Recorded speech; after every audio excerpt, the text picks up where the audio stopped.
Welcome to this edition of the Committee on the Present Danger China's webinar series on the Chinese Communist Party's unrestricted warfare against the United States and, well, the free world more generally, but specifically our country, because after all, we are ultimately the most important impediment to the realization of the CCP's longstanding goal, namely world domination. And so unrestricted warfare, which began in the 1990s, they actually admitted to it in 1999 when two senior colonels of the People's Liberation Army published a book with the title Unrestricted Warfare, which was essentially a playbook for what the CCP was doing and has done relentlessly ever since, namely using every imaginable means of trying to attack this country short of explosive kinetic weaponry. So far, one must unfortunately include in that list of techniques that have been used to take us down chemical weapons in the form most prominently of fentanyl, and biological weapons in the form of the COVID-19 virus. But there's also an array of economic warfare techniques and political warfare techniques and information warfare techniques and subversion and elite capture, most especially. In this series, which has now, I've lost count, to be honest with you, but I think it's about 220 of these programs, has relentlessly documented, to the best of our ability, the Chinese tradecraft, if you will, of unrestricted warfare, the extent that they have wielded it against us successfully, and the cumulative effect it has had on our country, our society, our demographics, our military might, and therefore our ability to not only try to deter China from seeking its global governance, as Xi Jinping calls it, objectives, but actually defeating it if we must. Today's program is dedicated to an aspect of China's unrestricted warfare that is a bit more subtle than some of the other techniques. It is one that is being done, it appears, with an elite capture, not in the United States, but in Great Britain. As it happens, this is roughly the time that Keir Starmer, the British Prime Minister, Sir Keir Starmer, for that matter, is actually in Beijing trying to craft a new strategic partnership with our mortal enemy, and that, frankly, of the people of Great Britain, namely the Chinese Communist Party.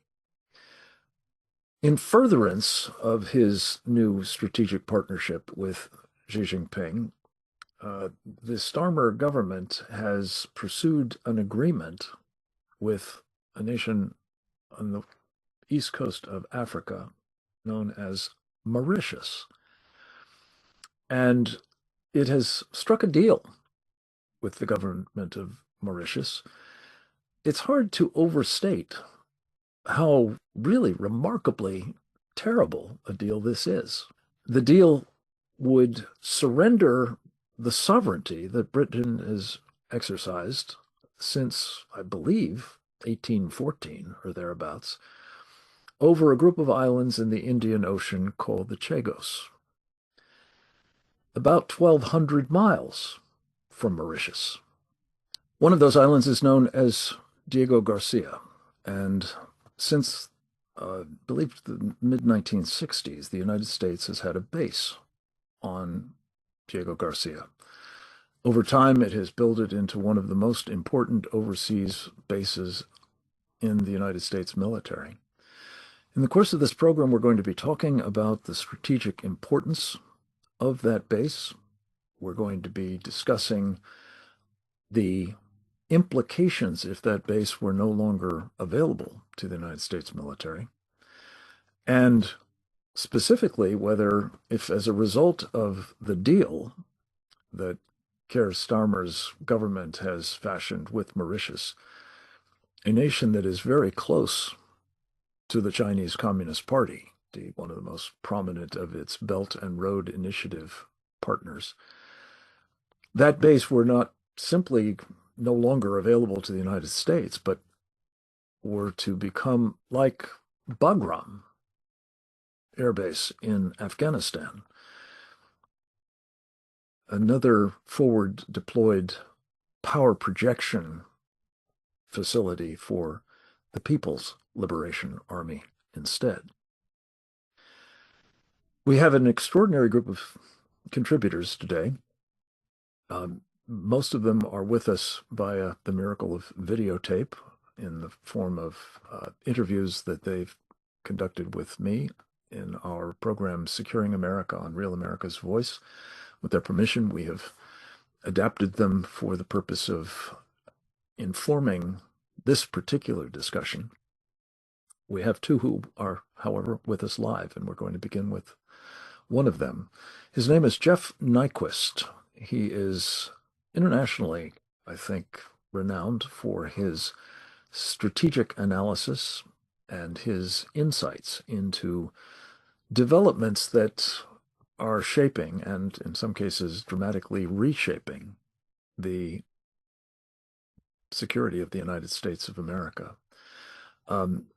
We talked with Jeff recently in connection with another of our allies who has similarly fashioned a strategic partnership of late with Communist China, and that would be the government in Canada. Here we have another of the so-called Five Eyes nations that is, I think it's fair to say, betraying our country, our alliance relationship.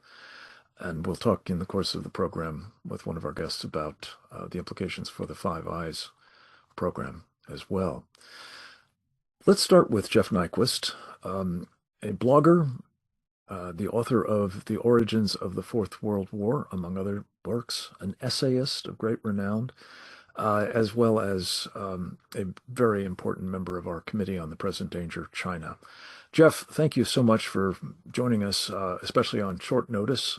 We are always appreciative of your time and your expertise, and particularly your thoughts about the strategic implications if this deal between Britain and Mauritius, in fact, is approved by the British Parliament and comes into force. The floor is yours, sir. The amount of money that the British are supposed to part with to renew this lease, to have this place for 99 years, for what is it, $41 billion? Is that the number? Well, it's something like that, yes. And Parliament might say no to this number. All the Western countries, you see what's happened to the price of gold, the price of silver, these are skyrocketing. This is a reflection of currency devaluation. I mean, everybody's massively indebted. There's been credit inflation. There is an economic crisis building in the West, as well as in Russia and China. But Russia and China have different kinds. They have what you would call socialist market economies. So they have different vulnerabilities. But here, this base in the Indian Ocean, it is one of the last outposts of the United Kingdom in the Indian Ocean, and it's strategically located so that you could use this base to interdict Chinese oil supplies from the Middle East, for example, and to protect Japanese oil resources, European oil resources shipped from the Middle East. The tankers that cannot go through the Suez Canal have to go around the Cape, and they're going to go past Diego Garcia. You also have it in an ideal position to help India if India gets into a war with China, to support India, to prevent India from becoming blockaded, which would be a strategy of China. China is already attempting to extend its naval presence in the Bay of Bengal through Burma if they could resolve the situation in Burma. So you have this base, and it's jointly, the British have bought it, have controlled it. It was part of the British Indian Ocean um, uh, area. They had controlled it for a long time. They had expelled some decades ago Mauritians who had lived in the islands, and now this is where Mauritius has its claim on them. So the British are being very politically correct, sensitive here, but this is a really huge strategic issue because you have Europe dependent on these oil routes. This is just about the last base in the chain of bases that the West could use to protect, to cover those oil supplies. And you have the Chinese, by the way, positioning themselves at choke points, entry points of oceans, both below South America. There's some islands between South America and Antarctica the Chinese are moving into. You have stories. I've heard it from a journalist who went down to Africa and the southern part of Africa in Namibia, building a secret submarine base. You have the dependence of movement between these oceans for trade, the massive number of ships that go around the Horn, that go around the Cape, that can't use the Panama Canal or the Suez Canal, and that those places could be bombed or compromised during a large world war. So in terms of world war, communication between oceans is extremely important. It is in World War II, the British, better than anybody, being an island, were dependent on control of these oceans. If you want to know in World War II how this area was important, French Madagascar was controlled by Vichy France, and Churchill became alarmed because the Japanese might base ships or submarines out of Madagascar, or U-boats could operate out of there, and this was really endangering the sea route. So Churchill ordered the invasion of Madagascar. So the British invaded French Madagascar during the war because this is such a sensitive area. So the idea that this isn't important, no, it's very important on a number of levels. Look, one thing that could prevent China from going to war is a base right there, because they could say, look, they can interdict our oil. There's nothing we can do. So we can't go to war. This would be a way to prevent a war with China. So so I leave you with those thoughts of the importance of this place. Jeff Nyquist, thank you very much. Important scene setting. We're going to turn next to one of our very frequently featured guests, Sam Faddis, Charles Sam Faddis. Sam is a man who has had considerable experience in the national security arena, first as an Army officer. Then, after he took off that uniform, he went to work undercover without a uniform, serving as a spy for the Central Intelligence Agency. He knows the region of the first Bagram fiasco very well. He served for years on the Pakistani side of that border, trying to help our forces inside Afghanistan. And I asked him to address, in an interview we did earlier today, the possibility that what may come out of all of this is a, well, if you will, Bagram 2.0. He speaks initially about what it meant that we lost the first Bagram in Afghanistan to the Chinese Communist Party when Joe Biden surrendered the place, lock, stock, and barrel, I might add. And he ruminates with us a bit about what a second Bagram might result in as well. Let's go to the video with Sam Faddis from our Securing America interview. Sam, you have in your storied career been an undercover operative in a lot of dangerous places.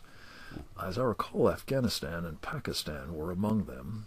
There's a parallel situation to one that I know you have bemoaned, as have I, that involved the surrender with our abject abandoning of Afghanistan under the Biden administration of a critically important strategic facility known as Bagram Air Force Base in Afghanistan.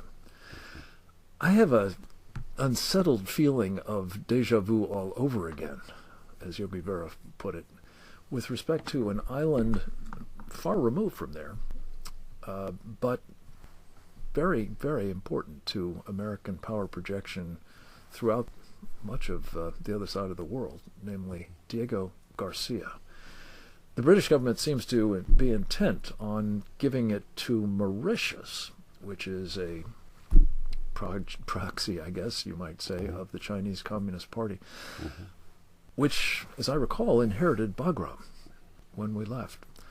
Would this be a good idea, sir, with respect to Diego Garcia, any more than Bagram surrender was? Yeah, I think we could call this safely a terrible idea. For the record, I spent my time in the Pak-Afghan theater on the Pakistani side of that mythical line that's up there in the mountains. I mean, look, Bagram was a Russian base that they built during their efforts in Afghanistan. And then we turned it into, if you will, the centerpiece of our effort in Afghanistan. We dramatically expanded it, not just building additional buildings, but all sorts of facilities and lengthening runways, which is critical, right? Because the bigger runways mean certain types of aircraft that couldn't fly into the smaller facility could now. We turned this into not just a facility with implications for Afghanistan, but a facility from which you could project power all over Central Asia and South Asia. And then making no effort to destroy anything, damage anything, render anything inoperable. We handed it over to the Taliban, who have now given it to the Chinese. And that has been the case now for, at least a couple of years, 3. So the Chinese now have access to and operate out of this facility that allows them to project power. So Diego Garcia is an island out in the Indian Ocean. Most people probably haven't heard of it, but it has served this kind of purpose, power projection, force projection for us for decades now. And this kind of thing is absolutely critical because, again, it's not about an airstrip or it's about pre-positioning fuel. It's about pre-positioning weapons, munitions, equipment, a heck of a lot closer to conflict areas than the East Coast or West Coast of the United States. And from there, aircraft that can fly thousands of miles and be refueled in the air can project power literally up into Iran and so forth. So this is an absolutely crucial facility. And now, if you hand it over to Mauritius, you might as well just have signed it over to Xi Jinping, right? So you're talking about handing this facility and all of that capability to the Communist Chinese. It is it's a place most folks have never heard of, but of immense strategic significance. Yeah.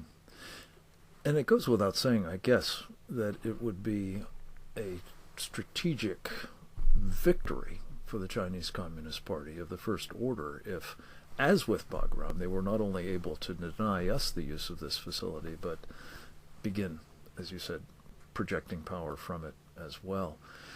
Sam, I don't know what to say except that we are looking at another example, it seems, of our so-called allies doing us wrong. Yeah. And I'm just wondering, Five Eyes has been an institution for a long time. At least 3, and arguably 4 of those sets of eyes are now in enemy hands. Canada, Australia, Britain. They're all busily making strategic partnerships, it seems, with our mortal enemy and theirs, I would think, the Chinese Communist Party. What do you make of this? What's the future of Five Eyes, if anything? Yeah, deeply problematic, right? I mean, you can't just set up these institutions and then say, this is now a fixture, and irrespective of results and reality, we're going to continue to be part of this. I mean, you would have to be looking at, let's start with the Brits, who are really the centerpiece of the whole thing from our perspective. You got to really look at their foreign policy, their internal policy, so forth at this point and think, does this continue to make sense? And even if it continues to make sense, are we really going to continue to share within Five Eyes? I mean, the basic idea of Five Eyes is essentially, it's an open book. Everybody's, well, almost sharing everything. That's the idea. Are we really comfortable with that anymore? I don't know. I would hope somebody's thinking about it. I would hope so, too. Five Eyes, of course, is a reference to an intelligence sharing relationship, institution, I think is what Sam just called it, that has been in place for quite some time among what are known as the Anglosphere nations. In addition to the ones we mentioned there, of course, the United States, Canada, Australia, Great Britain. There's also New Zealand. And I'm a little unclear, how shaky New Zealand's government is at the moment. It has been in the past, not so distant past, very much in the other camp. And I think there's still some of that lingering on.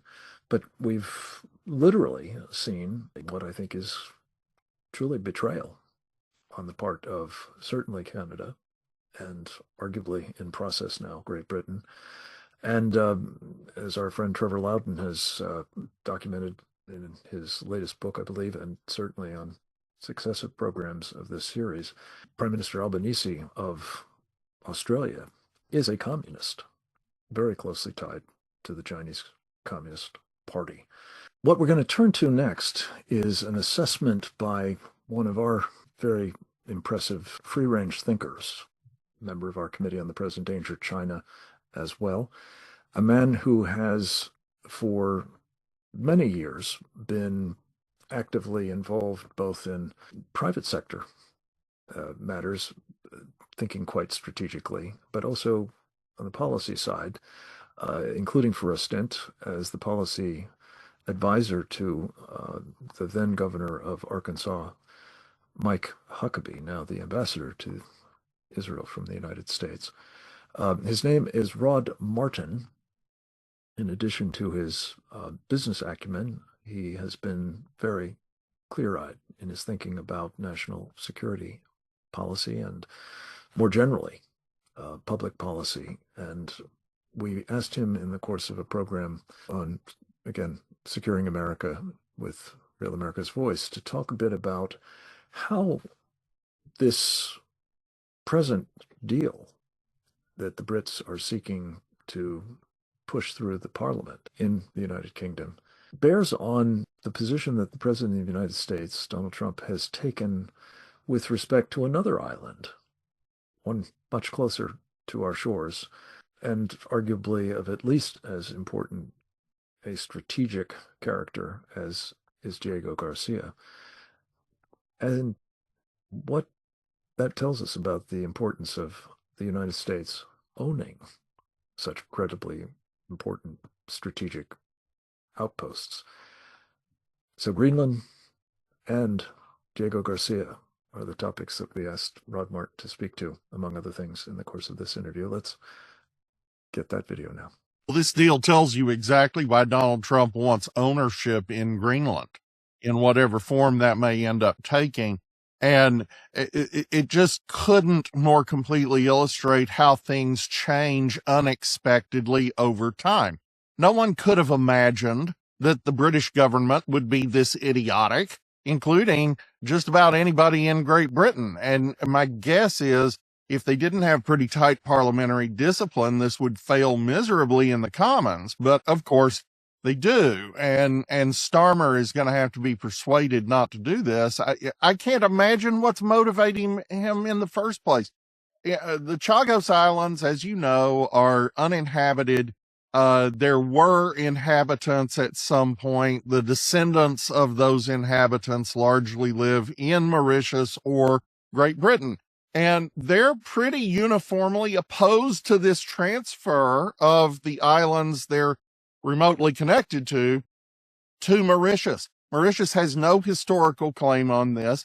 It's just silly. It's post-colonial thought taken to an absurd extreme, and it doesn't make any sense. Again, this is an uninhabited island chain that is sovereign territory of the United Kingdom.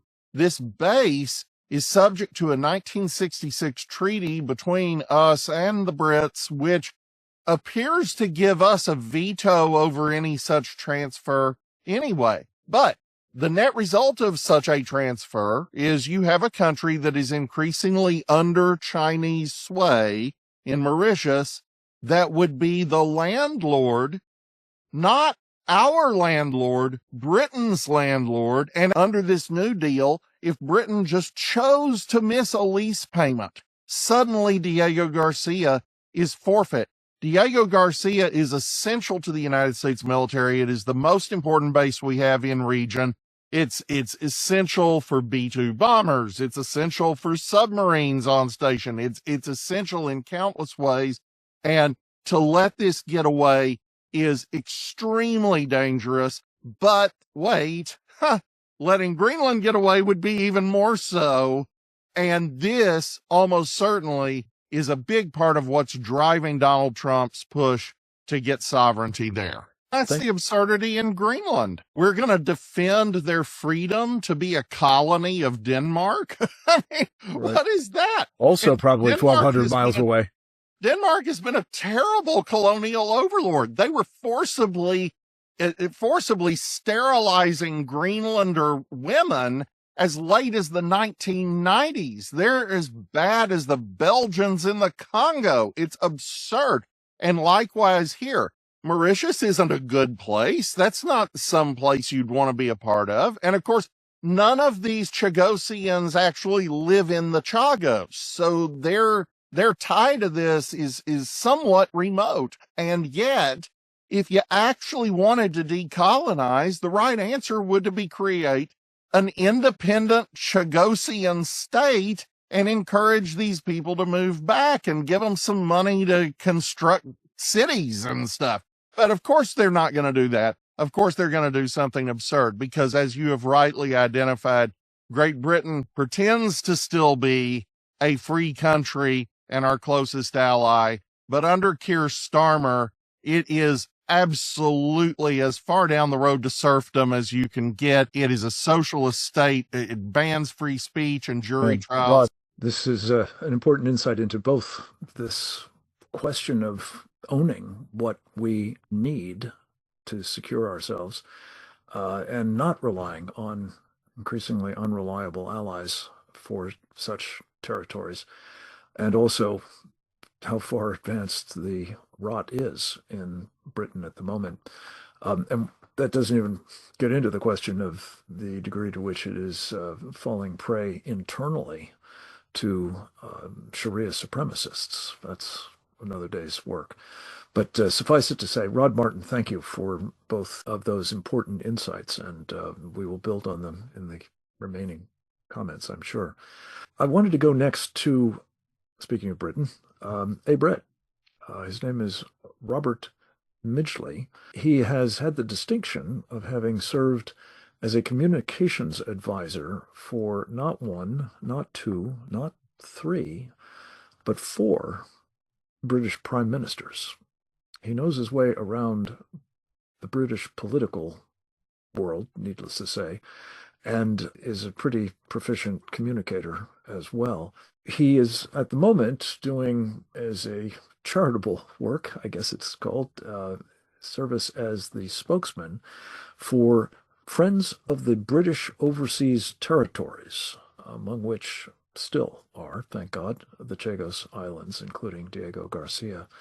I caught up with him for our television program recently. He is currently helping a delegation of people in the Friends of the British Overseas Territories group here in Washington, D.C., trying to convey to the Trump administration the magnitude of the strategic peril that is in prospect here, what is going on in Britain at the moment, and where this must now go with respect to clarifying the American government's position on these matters. We had a video of that conversation with him on Securing America the other day, edited for this purpose, and we're delighted to welcome Robert Midgley through the miracle of videotape. Let's go to it now. What's going on in the UK is this bill, which was raised almost a year ago now, looks to hand away Diego Garcia and the Chagos Islands and cede sovereignty to Mauritius. And, you know, Diego Garcia has one of the most critical bases in the world. It's a US military base. It has B-1 bombers there. It has ability to, you know, cover East Africa, Afghanistan, Iraq, that whole area, but as well as being able to reach the South China Sea, which is going to be critical in the next 99 years. So this lease, I mean, it's absolutely bonkers from our behalf that what we're planning to do is we've held sovereignty over these islands for over 200 years since we defeated Napoleon at the Battle of Waterloo. We've held this territory since 1814. The UK is looking to give away all these islands for free and then rent back Diego Garcia for 99 years using £46 billion. And I think that is absolutely outrageous. So, I mean, you've probably seen the clips with Trump saying, oh, the UK must need the money. No, we're not selling them. We're giving them away for free and in perpetuity. And now, basically, if the UK doesn't make that payment after a month, Mauritius can say, well, get off our sovereign territory then. Which means losing that whole territory, that entire most essential military base in the world, we would just lose it instantly and be asked to depart. I mean, at that point, I think the US would just have to, you know, invade it or something. The president has woken up and said, this deal is terrible. So because he's woken up, because of this, the US has taken sort of a step back and said, oh, maybe we're not on board with this after all. And the UK is freaking out and said, we're going to sort of temporarily suspend the bill while we understand the Americans and understand if this is official, their official stance, that we then suspend it until we understand that we have got the US back on board. So this is currently suspended, but the Labour Party can bring this back at any moment to push it back through the Lord, and they're determined to give this territory away. They could use royal prerogative of the Parliament Act to just ignore the Lords and push it straight through. And that's a real danger that we're playing with right now. I'm not sure they will, because it's something that is very rarely used, and I don't think Labour consider this big enough to push it through. But I mean, we consider it big enough. They don't. They don't treasure it as much as we do. So that's a very last resort. So right now, this is kind of in the US hands, which is why we're here, because the US now control the power. There's a deal that was signed in 1966 that says that the US holds the keys on any changes to the treaty. And also there's another part to it that says it requires 2 years to make any changes to that treaty. Now, obviously, the Socialist Labour government is trying to force this through within a few weeks. And that is not 2 years. That's the current lease. That's not the treaty or the arrangement. That's the current lease. And they are also just renewed a lease a few years ago. I think it was 2020 they renewed a lease as well.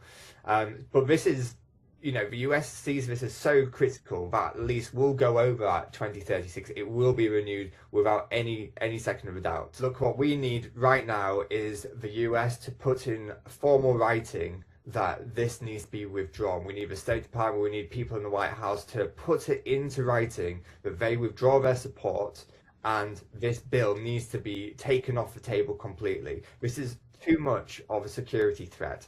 I found out yesterday that, well, Mauritius has now said that nuclear weapons are now not able to be stored on Diego Garcia. This is huge, because this is part of the Pendalimdaba Treaty. And who is a co-signatory of that? It's China. China has said they've done an action plan to say that they want to inspect sites with potential nuclear weapons. That could mean China could be inspecting nuclear weapons on Diego Garcia. And there's a second point of this, because if a war breaks out in the South China Sea, you can't depend on Guam, for example. You can't depend on military bases east of China, because they are in range of Chinese missiles, but Diego Garcia isn't. And if you look at the B-1 bomber range, it's about 7,500 miles. Now, Diego Garcia is 3,800 miles from Taiwan, for example. So there's enough range for B-1 bombers to go there and back from Diego Garcia without being hit. This is really essential. So you've got the South China Sea aspect, and you've got this inspection aspect as well. If that isn't enough for the US to turn around and say, this deal is not compatible with the security of the world, then that needs to happen. Look, the president has said what he thinks, and then that's caused a domino effect into how this policy should change. So now we have the policy experts in the White House, we have the advisors who are holding the pen on this. Like I said, we need that formal letter to now go through to the UK government to say formal withdrawal. So that is the next step.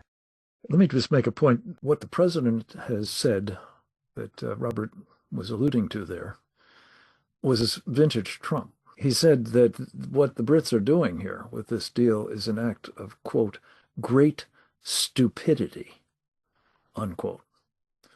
Now, that's not quite the same thing as a formal statement disengaging from this deal, but it sure should instruct what his administration is doing and saying about this. And as it happens, earlier this week, 80 members of a pretty impressive group of British and American political figures, national security practitioners, as well as experts that are needed to help navigate through these kinds of issues, joined forces to put out a public statement.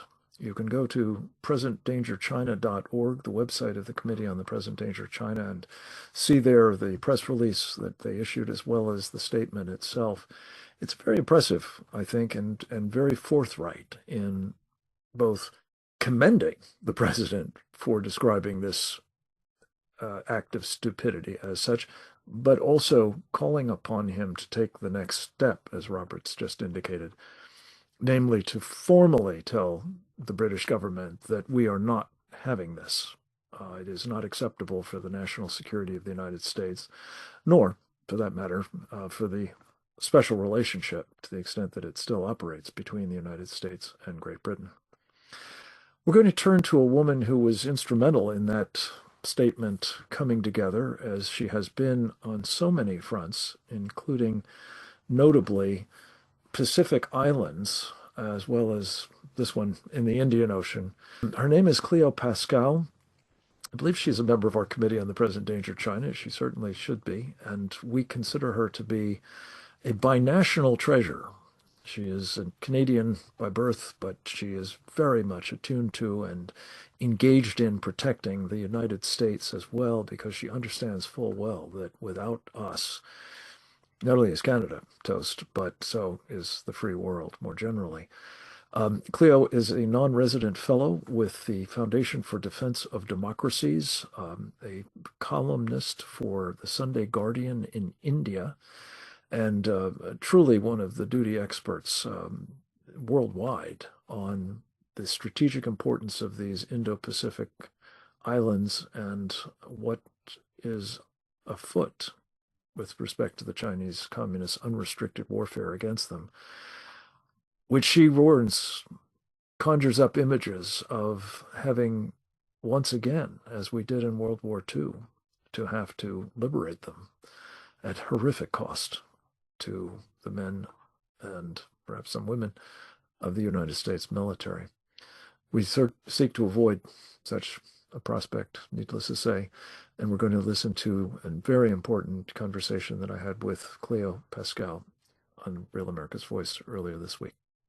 Now, before we get into the drama that's taking place at the moment, both in London and in China for the moment, as well as here, let's level set a little bit on the importance of this speck of land in the wide ocean region known as the Indian Ocean.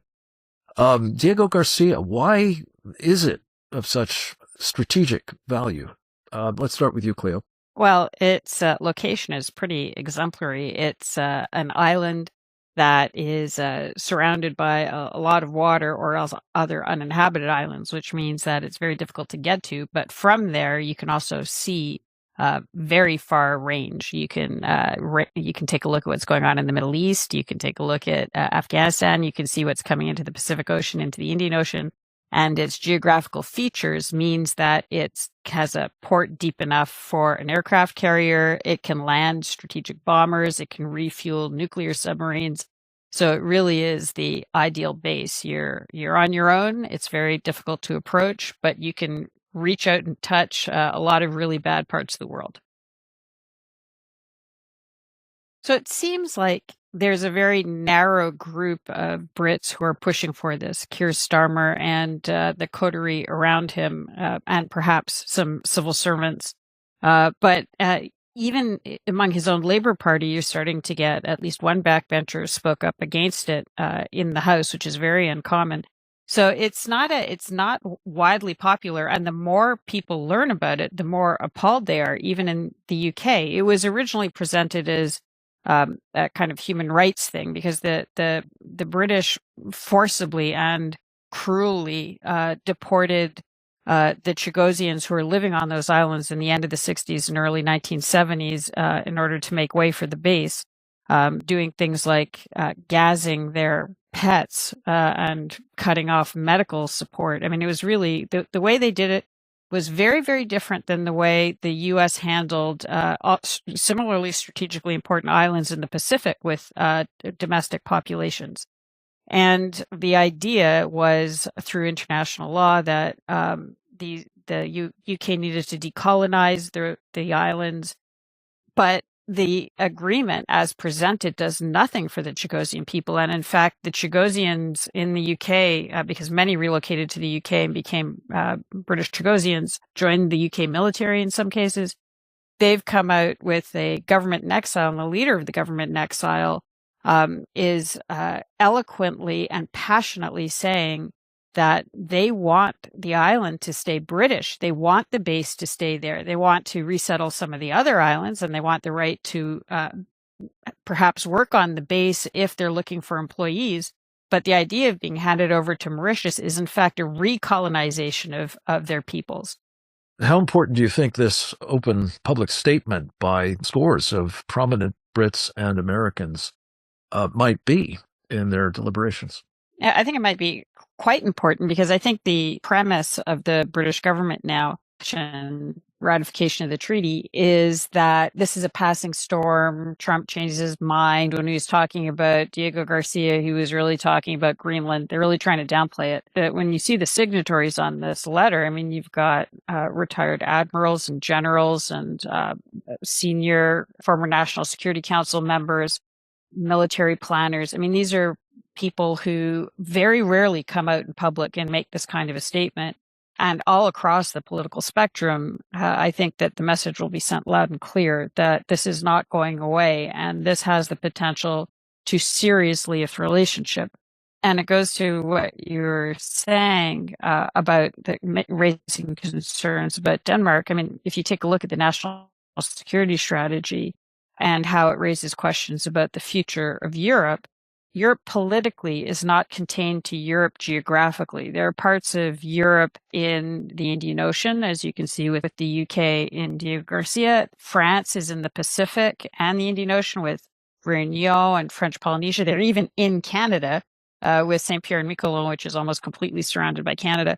And so if you're thinking about how going forward, a changing Europe might affect those little pieces of strategic geography, which currently we think of as outposts of freedom projection, becoming outposts of vulnerabilities, it really bears serious consideration. China's moving into Mauritius in the same way it moves into similar small, economically vulnerable countries with a rapacious elite.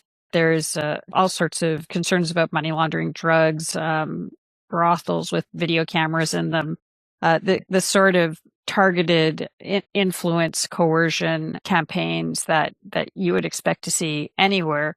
And I think China has made it pretty clear that they want toeholds across the Indian Ocean. They tried in Sri Lanka, they've tried it in the Maldives, they tried it in the Seychelles, and Mauritius is part of that laundry list. And it's pretty far advanced. The Indians, I think, thought they had a lot of control there, but I'm not so sure they have as much as they think they do. And anyway, we're talking about a 99-year lease.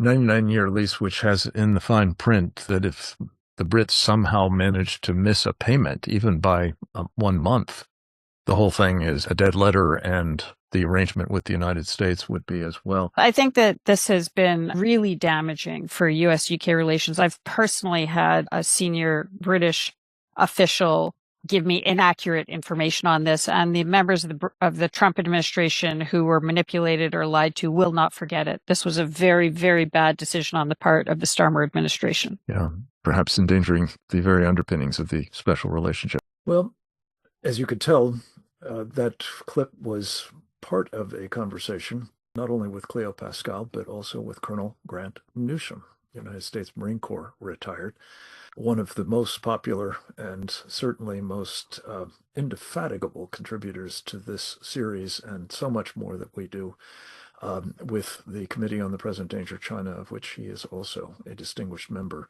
Grant has the distinction, in addition to all of that and his military background, of being a former foreign service officer in the United States Embassy in Tokyo. He has resided there and been active in business for decades in the region. He knows it as few others do, and he has pulled together his insights into the very real danger that we face, not only of the unrestricted warfare to which we've been subjected by the Chinese Communist Party for so long, but also the prospect of kinetic warfare next. It is the subject of his best-selling book, When China Attacks, a Warning to America. We are privileged to have had him contribute to that program. We're going to play his parts of the conversation next. And then we have a special treat in that he is actually going to be with us live for a little bit of Q&A with Jeff Nyquist. And I'm so grateful to him for all of these incredible contributions to the fight. Let's go to Grant's video now. If this goes through, the Chinese would be able to eventually militarily and eventually politically dominate the Indian Ocean region. And they put the Indians in a very difficult position, but as a power projection platform, it's perfect for the Chinese to get. And I would also note from our perspective, this would be like losing Hawaii in terms of its military usefulness. So think of U.S. forces trying to defend, say, Taiwan or Japan and into the Pacific and not having Hawaiian bases. It's almost impossible to do. You'd have to go 8,000 miles almost to do just about anything. This is the only U.S. base in the Indian Ocean region, which does, as was noted, allow us to reach up into Iran if necessary, up into India and beyond to help them, to the east side of the Indian Ocean, to Africa. Without it, we have nothing. And it also serves as a linchpin between U.S. forces moving east to west around the globe. And there's no alternative to it. You cannot overstate the importance of it. To give that up voluntarily or to allow that to happen is insanity. And if the Chinese get it, as they eventually will, find some part of the globe where they have not put their eyes on it and established a presence and an influence, if they get that, we have put ourselves and our friends in immense danger. And we have basically given up our hopes of having any influence in that region as well. Nuclear weapons are a tool that sometimes you have to have. But the problem is that because of the Palindaba Treaty that Mauritius has signed, that prohibits having nuclear weapons really on Diego Garcia. So what is going to happen immediately is the government of Mauritius is going to raise objections. They're going to be egged on by the Chinese to make it very difficult for the Americans to operate on this ground of nuclear weapons. So as soon as you sign the treaty, you're setting yourself up for this sort of legal sort of nightmare that's coming your way, and that makes things very hard. But look at Hong Kong. The British promised the people of Hong Kong that they'd have 50 years of freedom and to have their own system. The Chinese strangled that. They broke the promise immediately. Yet the British had a handsome turnover ceremony with Prince Charles there and said, everything's going to be great. Look at Hong Kong now. It's basically a prison. And go back further, Zimbabwe. The British government said the same thing. Trust us. Don't worry about what's coming. Don't worry about Mugabe. We've got everything sorted out. Within 2 years, Mugabe had murdered 20,000 Matabele tribesmen. And eventually, He looted the country and murdered any number of people and destroyed the place. The British government, after having said, trust us, why exactly would we trust them now over Mauritius? Their promise, I'm afraid, doesn't mean a whole lot. This would be an act of really defense suicide. If we go let this happen, this is how serious this is. Think about losing Hawaii and then trying to defend the Pacific. You can't do it. Think about losing Diego Garcia and trying to operate down and defend our interests down in the Indian Ocean and our friends' interests. You can't do it. Why would you voluntarily give up just an excellent piece of real estate that has served very, very well, and has served very well when the president went after Iran last June? Was part of the plan. So this is something that needs attention, needs to be stopped, and we have to somehow get over this idea that all the British are our friends. There are British who do not like us and prefer the Chinese system, and so defend America. Boy, there's some words to mull. This would be equivalent to losing Hawaii. It's just almost unimaginable that this would be an unforced, voluntary error of such epic proportions at the hands of, putatively, our most important ally, the other party in a special relationship. It may mark the transition in unmistakable terms from one camp to the other of the hard left British government if it goes through. We pray it won't, but to discuss further the possibilities that it will and what the United States should be doing under these circumstances, I'm delighted to welcome back Colonel Grant Newsham in the flesh, as they say, as well as our friend Jeff Nyquist, J.R. Nyquist, to participate in a little bit of Q&A as we wrap up the program. Gentlemen, again, thank you for your very important contributions to our calibration of this idea that is potentially, according to Robert Midgley, possibly going to be blown through the parliament at any moment. If you had the ear of the President of the United States, and Jeff, let me start with you, what might you say to him at this moment about Diego Garcia? Well, obviously, this negotiation is a British matter, and of course, we can tell the British what we would like, but it's their decision to do this. So we have to be careful not to say anything that will make the situation worse. That would be my advice to him, because the president has said things, I think, that have pushed our allies to taking a sort of a negative view of us, and that has resulted, I think, in an election of a leftist in Australia and in Canada. We've got a leftist in the UK as well, in Keir Starmer. This is a very difficult position for the United States to have people so far on the left in charge of these countries. How we get through this period, I think what we need to do is make ourselves look as attractive as possible, so maybe the right will be elected in those countries. That would require a kind of subtle thought of how we would present ourselves. I think that's been lacking in the administration so far. But the importance of Diego Garcia to us as joint operators out of that base has to be underscored. And I don't know what the mood is in the Parliament right now, but I can only bet that they are politically correct because of the party in power, that they feel guilt about colonialism. Maybe if we were able to talk about this in a way that was certainly honest, but more strategically focused, we could get them to have that focus rather than a politically correct focus. Jeff, thank you. Colonel, if you had a moment with the president, what would you say? I tell them, you've got to stop this. You don't want to be remembered as the guy who gave up the Indian Ocean equivalent of Hawaiian bases. It has to be done carefully, as you just heard. We got ourselves into a fix here because the State Department did actually issue an announcement last year saying that they were all on board with the deal, that it had been an interagency review and this was a good deal. And Mr. Trump even said he approved of it as well. This was in the early stages of the Trump administration when they were getting their feet, sort of getting their balance. But it's really an inexplicable mistake that they made, because now you have to kind of crawl back from that. And how someone, I would like to think we can come up with the language that works, and get across to the British that they cannot do this, and that also they were not entirely forthcoming about this. This was a bit like say a real estate person selling a house and not telling about the flaws in the house. Trying to, you've only got a few minutes, you got to sign the thing. Well, they were not as transparent as they should have been. Their proposal actually violates certainly the intent of that treaty that we made in 1966 with the British. But they are what you're dealing with in this British government. These are ideologues. They're woke. They're at heart, they're anti-American, and they despise Donald Trump.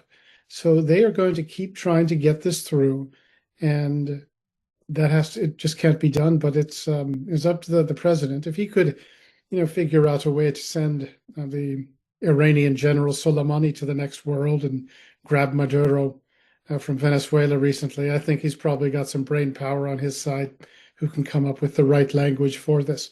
But this isn't something that you can just sort of let it go and say, well, we have other issues, we have bigger interests. This is about as fundamental as you get if it's U.S. Power projection that you're interested in, but also not ceding the Indian Ocean to the Chinese. Colonel, and I think what you've just emphasized, and by the way, it was, I think, baked into the letter that I mentioned a moment ago, this public statement from the 80. You and I were both among the signatories, and of course, Cleo and a number of others in our circle, Jim Fennell among them. Having previously formally indicated the United States government was going to be on board with this, I think that's why Robert Midgley and others are making the point that we have to have an equally formal renunciation of that position. And I don't disagree with what you and Jeff have both said about needing to do it skillfully, but I think it has to be done rather forcefully as well, because, as you've said, Colonel, we are dealing with ideologues who are determined, if they can, to, well, not just deliver this serious strategic blow to the United States, but also to empower their friends in communist China.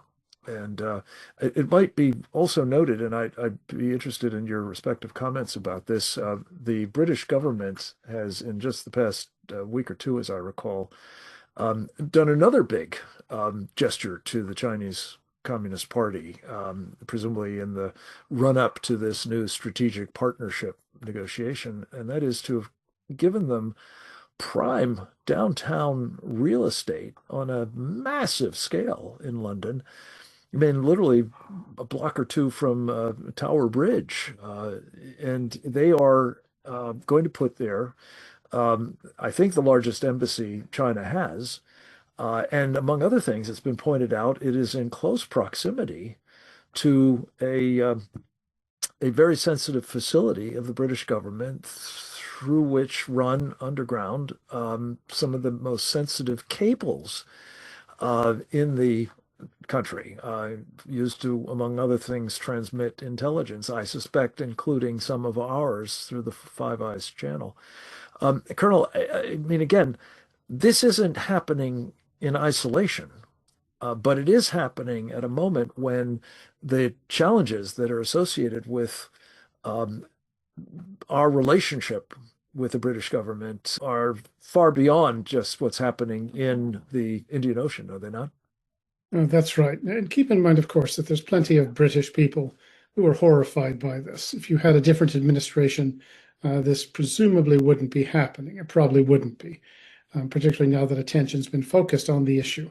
But you're right. The Starmer government gave the Chinese this massive embassy in central London. And it's not just an intelligence gathering platform and a place from which to send out people to subvert, as they've been doing very well for decades. But it's also a sign of dominance, that the British government lacks the nerve to stand up to the Chinese. Diego Garcia, it's something else. You got to ask, is there something more going on? Is there an affinity for the Chinese governing model? It probably is, and a dislike of the United States. as I mentioned, and a desire to bring down America's strategic position. And also, there's probably some pretty sort of old-fashioned corruption going on, given that Mauritius's lead negotiator is a friend of the Prime Minister of Britain. $35 billion is a lot of money to get a little cut of as well. But this is, I think it is a deliberate attempt by the British government. And lastly, just as we've seen, that Prime Minister Starmer was in Beijing just the other day. He may still be there. And watch the clips of him in coming off the plane. Look at him reviewing the troops.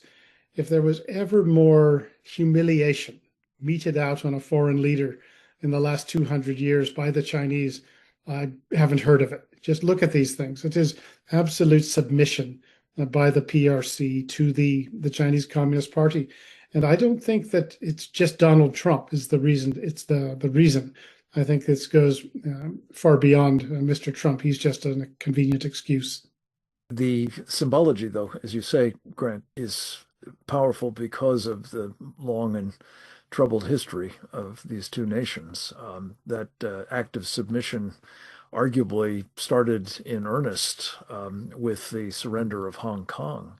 I was there for that, and the humiliation was palpable. Make no mistake about it, and I think it's gotten worse with the passage of time. Jeff, let me just ask you about this, because you study these things closely, and what the Chinese are doing, it seems, rather assiduously, is trying to destroy, well, obviously their objective is ultimately to destroy us, but to destroy these alliance relationships. And you've warned that the president may have played into that to some extent. But what are your thoughts about the progress that they've been making in doing just that, particularly with the Five Eyes, but perhaps others as well? The divide and conquer game, definitely a serious one. They do that within our country. I think they're doing it within places like Germany and the UK. The left-right divide is one that they want to see widen. Mm-hmm. They don't want to see Western societies united, and they don't want to see NATO united, and they certainly don't want us to have a coherent defense structure. This is something that you see with the Russians and Chinese cooperating together. Their allies in Latin America and in Asia and Africa. They're creating their own alliance system to counter ours. And of course, if they can create trouble for us in bases, vital bases we have, having us, I mean, if the UK is to spend 101 pounds a year paying a lease for 99 years on Diego Garcia, it's less that they can spend on weapons, right, or training or something else. And if this country that supposedly holds the lease has heavy Chinese influence in it, as well as the influence in China, they can engineer what the Russians call a scissors strategy, where they can create conflict from both sides by paying people, by using corruption and financial influence. They can create issues.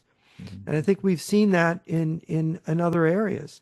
I think that if people think strategically about all these things, domestic and foreign policy, we have to think our unity is a strategic plus, and our disunity is a strategic plus for our enemies.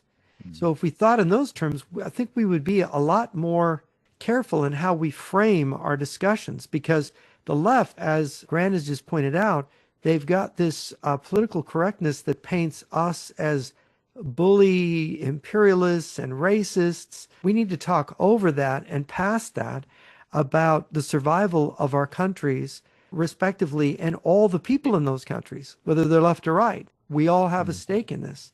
And that's how we should frame it. Because I think that a lot of things on the left that are really crazy, if you get strategic common sense, they will start backing away from it when they see what it means. Well, I'd like to think so. I'm not sure that's much in evidence at the moment. And by the way, I might just add that from that interview with Sam Faddis, we took the part relevant to today's topic. But if you are interested in what the Chinese Communist Party and its friends are up to inside our country, Sam had some powerful insights into what's going on in places like Minneapolis at the moment, among others. These captured elites and their funding sources and their organizational efforts to divide us, Jeff, just as you say, to conquer us if they can, without fighting. And that remains, I think, an objective, but they certainly are creating, as we've discussed on these programs on many an occasion, giving themselves the option to engage in the old-fashioned kind of warfare, not just the unrestricted pre-kinetic kind, but the shooting kind as well. We're going to leave it at that for today. I urge every one of you to please take a look at the powerful public statement of these 80 experts and previous officials in both parties, that is to say, the United States and Britain, and take to heart the admonition to urge the president to make a formal statement demanding that Britain retain sovereign control over the islands of the Chagos and specifically Diego Garcia. And I would simply add that if they're not going to do it, we must. I look forward to our next visit with you all. Thank you for joining us for this one. Please make sure this video is made available to your friends and colleagues and others in your circles of influence, especially as we urgently need their help as well in pressing upon President Trump and his subordinates the importance of not losing what Grant Newsom has described as the equivalent of Hawaii to the Chinese Communist Party. Save Diego Garcia. God bless you all. God save America. We'll talk with you the next time. Over and out.